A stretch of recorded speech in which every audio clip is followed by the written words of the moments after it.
It was a normal Tuesday morning when everything changed. Dr. Alan Carter sat in the quiet room at the Space Center, watching his screens. He wasn't expecting anything unusual. For years, the big dishes had listened to the stars, hearing nothing but empty noise. Then, his coffee mug merely fell from his hand. Strange patterns appeared on his screen. They came from the Epsilon Eridani star system, about 10 light-years away. "This isn't random," he whispered to himself. The pattern repeated again and again. Too perfect to be space noise. Too clear to be an accident. He pressed the red button on his desk phone. "John, I need you in here. Now." Dr. John Miller rushed in, still holding papers from his morning work. His eyes widened when he saw the screen. "Is that what I think it is?" Alan nodded slowly. "Someone is talking to us. Someone not from Earth." The news spread fast. Within 3 hours, the main meeting room was packed with scientists, military officers, and government officials. The air felt heavy with excitement and fear. Lisa Dawson, the head of the Space Center, stood before them all. Her normally calm face showed worry lines. "The signal is definitely not human. We believe it's a call for help." The room filled with voices, some excited, some afraid. People who had spent their whole careers looking for alien life now found it, and it was asking for help. Dr. Kate Bennett pushed her glasses up and spoke loudly over the noise. "The amazing thing is the signal contains instructions. They've sent us plans to build a machine that would let us talk back to them." She put images on the big screen. They showed strange but somehow understandable designs. "They want us to answer them. They want to talk." Lisa looked around the room. "The president says we should answer. We're going to build this machine and talk to them." A young scientist raised his hand. "But what if it's a trap? What if they're dangerous?" Lisa nodded. It was a fair question. "We don't know much about them, but we do know they need help. And humans help when someone calls for help. That's who we are." She didn't know then how those simple words would echo through history. She didn't know that this moment would be taught in schools hundreds of years later. How could she? No one in that room understood that they were making the most important decision in human history. "Start building the communication device," Lisa ordered. "We have work to do." As people rushed from the room to begin the huge task ahead, Alan stayed seated. He stared at the pattern on his printed readout. Somewhere out there, someone was reaching across the stars to Earth. Someone needed humanity's help, and humanity was about to answer. Little did they know that their response would start a chain of events that would change the fate of not just Earth, but the entire galaxy. 3 months passed quickly. People all over the world worked day and night to build the special machine from the alien plans. The main contact station was finished in the desert of New Mexico. Dr. Susan Rivera checked everything one last time. She had not slept well for days. The weight of speaking for all humans rested on her shoulders. "Is everything ready?" she asked her team. Eric Grant, her best engineer, nodded. "All systems working perfectly. We can send our message whenever you're ready." Susan took a deep breath. "Let's do this. Send our greeting." The message they had carefully prepared traveled through space at the speed of light. It contained simple math, basic facts about Earth, and pictures of humans. They hoped the aliens would understand. Everyone expected to wait days or weeks for an answer. But only 40 minutes later, the big screens in the control room suddenly lit up. "We're getting something back," Eric shouted. People stopped whatever they were doing and rushed to look. Strange, beautiful images appeared on the screens. Susan's mouth fell open. "These are the first alien pictures any human has ever seen," she whispered. But what they saw was not peaceful. The images showed a large group of ships being attacked. The ships looked like they were made of crystal and light. They were running from dark, scary-looking vessels that seemed to be hunting them. "They're in trouble," said Commander Sam Wilson, who had been sent by the new United Earth Space Command. "And look at these star maps they're sending." More information poured in. Maps of stars, flight paths, and something that could only be a cry for help. "They're running toward us," Susan said, her voice shaking a little. "They're coming to our solar system." The last part of the alien message contained detailed plans, blueprints for machines far more advanced than anything humans had built before. But strangely, the plans were designed to work with materials found on Earth. "They want us to build these things to help them," Eric said, looking through the plans. "But I don't understand. Why ask us? We must seem like cave people to them." Sam looked grim. "The bigger question is, what happens if whatever is chasing them follows them here?" In meeting rooms around the world, leaders faced a hard choice. Should they ignore the call and hope the danger passed Earth by? Or should they help aliens they had never met, who might bring war to their doorstep? President Kelly Adams made the final decision during an emergency United Nations meeting. "Throughout human history, we have always faced the choice between fear and compassion. Today, we choose compassion. We will help these people." No one knew if it was the right choice, but as construction began on the defensive systems the aliens had designed, one thing was clear: Earth would never be the same again. The world leaders voted together. All said yes to helping the aliens. They called it Operation Sanctuary. The alien plans showed how to build a shield in space. This shield would protect Earth and the alien ships when they arrived. Rich businessman Gray Howard spoke at the big meeting. "My company will make all the parts we need. We won't charge anything." Other business leaders said the same thing. For the first time ever, all countries and companies worked together on one big goal. The alien plans were smart. They showed how to build very advanced machines using tools humans already had. It seemed like the aliens had studied Earth for a long time.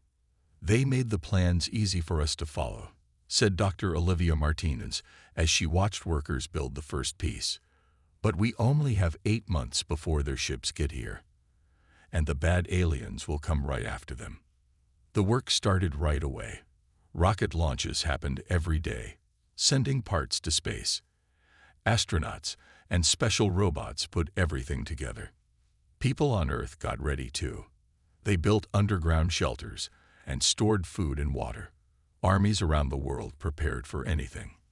"We don't know if these aliens are telling us everything," General Frank Peters said to other military leaders. "But we know something big is coming, and we need to be ready."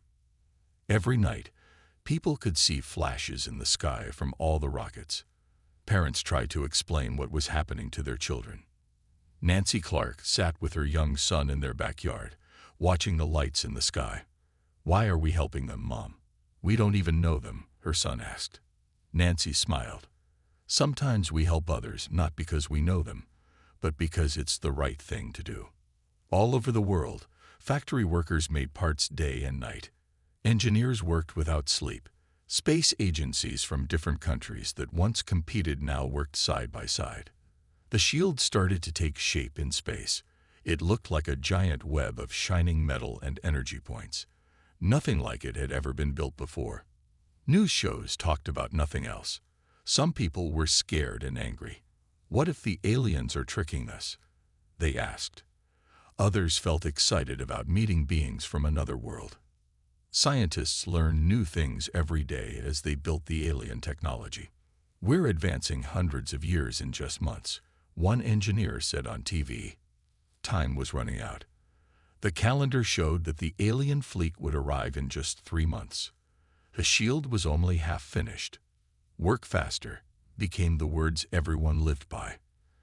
People volunteered to help however they could. And slowly, piece by piece, the impossible project started to look possible after all. 7 months after the first message, the alien ships entered our solar system. People on Earth saw pictures of the damaged ships on TV and the internet. There were more than 300 alien ships of different sizes. All of them showed signs of a long, hard journey. The biggest ship was almost as large as the moon. Far behind them, at the edge of where telescopes could see, darker shapes followed. These were the hunters that had chased the aliens across space.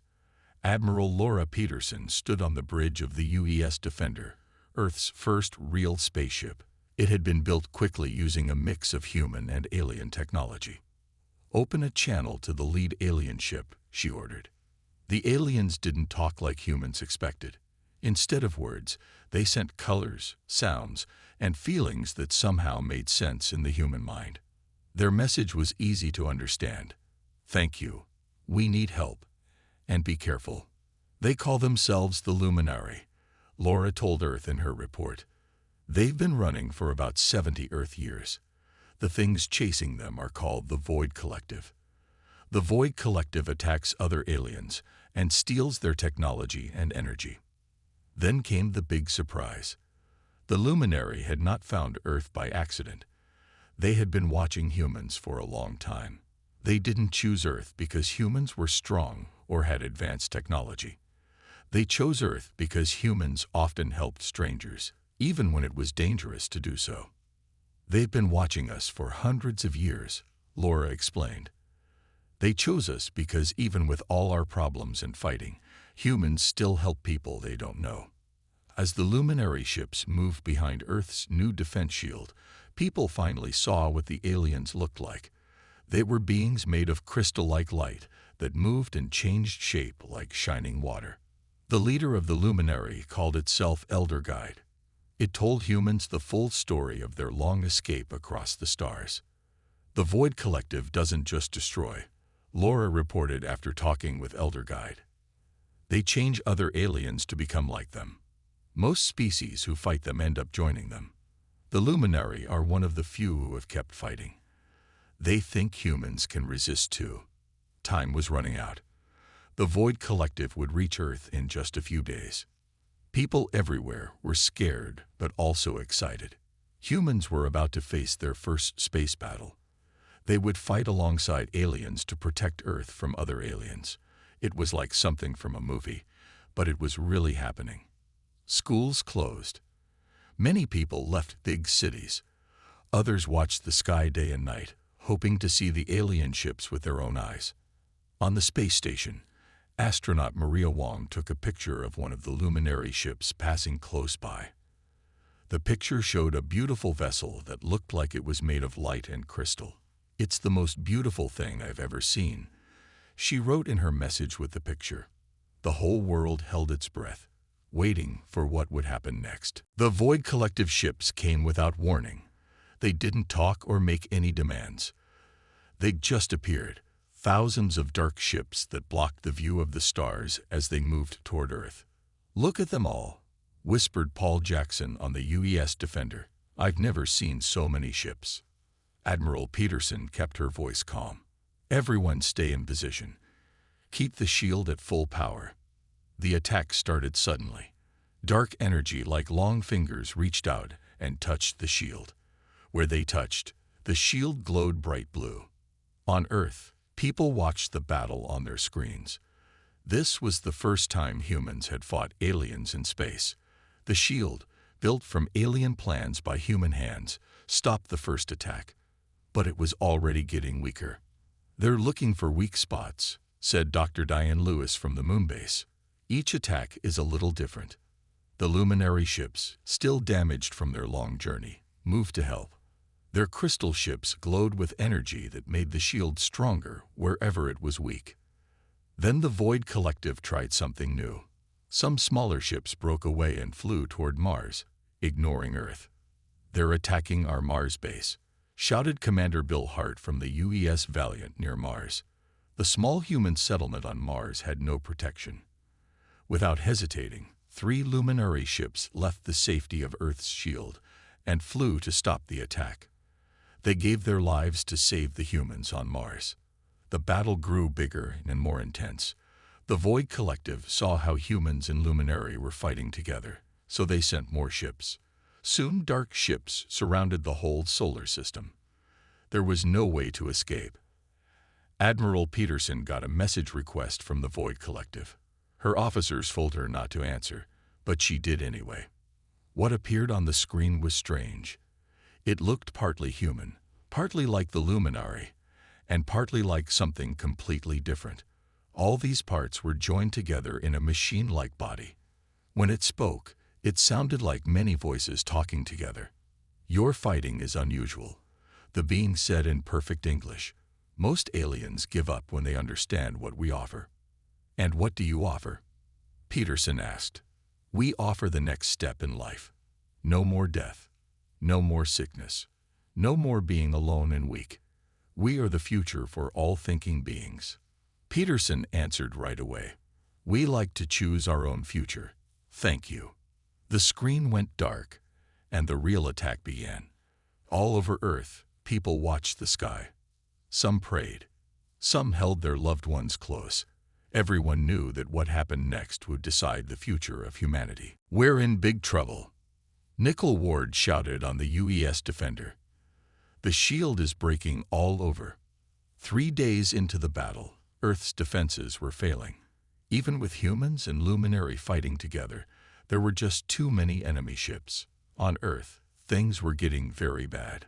Some Void Collective ships had broken through and landed in empty areas. People reported strange towers growing from these landing spots. The towers reached high into the sky and started to change Earth's air. President Daniel White spoke to the world from a safe underground room. "We will not give up. We will not let these invaders change our world and our people. Every country agrees. We fight until the end." In space, Admiral Peterson got terrible news. His shield would fail completely in just a few hours. After that, Earth would have no protection. The damaged Luminary ships couldn't take people away from Earth.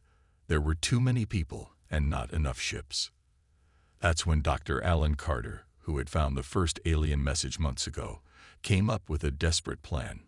"The Luminary chose us because we are kind," he explained at the emergency meeting. "But they didn't know how creative humans can be when we're cornered." His plan was bold and risky. The Luminary ships had technology that made huge amounts of energy. Energy they used to power their ships and help the shield.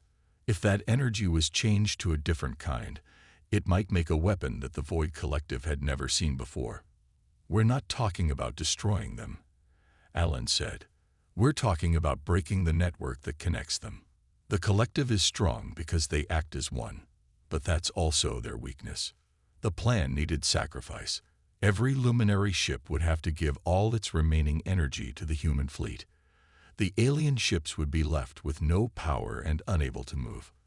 Elder Guide, the Luminary leader, didn't need time to think about it. "Our people have run for too long. If we die helping you stand against the darkness, it will be worth it." As parts of the shield started to fail, humans and Luminary carried out their desperate plan. Each Luminary ship connected to a human ship and sent over its technology and energy. As they did this, the Luminary ships grew dark and still. The human ships, now glowing with the borrowed power, formed a new pattern around Earth. They weren't making the shield anymore. They were making something new, a giant transmitter. Workers on Earth rushed to finish the last parts of Alan's plan. Scientists worked with alien technology they barely understood. Soldiers fought to protect the important buildings from the Void Collective forces that had landed. Everyone knew that the next few hours would decide if humanity lived or died, but no one ran away. Instead, people worked harder than ever before. "Energy transfer is done," reported Eric Grant on the UES Defender. "All systems changed. We can now send signals on their private network." Admiral Peterson gave the order. "Start sending." What happened next would be talked about for hundreds of years. The human ships, powered by Luminary technology, began sending signals directly into the Void Collective's secret network. But they didn't send something that would hurt or break the network like many thought they would. Instead, they sent human experiences, memories, feelings, art, music, and stories of human struggles and kindness. They sent what it meant to be human. The effect was amazing and fast. The Void Collective's attack suddenly stopped. Single ships began moving in strange ways, breaking away from the group. "It's working," shouted Paul Jackson. "Their network is falling apart." On screens all over the fleet, people watched something no one had ever seen before. The Void Collective, aliens who had only known how to think as one group for thousands of years, were feeling what it was like to be individuals for the first time. Some ships flew away in confusion. Others just stopped moving completely. And some, quite a few, moved away from the main group and came toward Earth's defense line with a new message. "They're asking for help," said Mickle Ward in surprise as she translated the message. The battle didn't end quickly or easily. Some of the collective kept fighting, but now they were outnumbered as their own ships turned against them. Within hours, the remaining enemy ships left the solar system. They left behind hundreds of former collective ships now acting on their own. Elder Guide, speaking from the last working luminary ship, talked to humanity. "In all our long history, we never thought of this solution. We asked for your help because you build bridges where others build walls. But you did more. You reminded an old enemy of what they once were." The days after the battle brought challenges as big as the battle itself. Earth now had 2 alien groups living there: the remaining Luminary and the newly free former collective members who called themselves the Reclaimed. President White stood at the United Nations 1 month after the battle, talking to all 3 species. "Today starts a new chapter not just for Earth, but for the whole galaxy.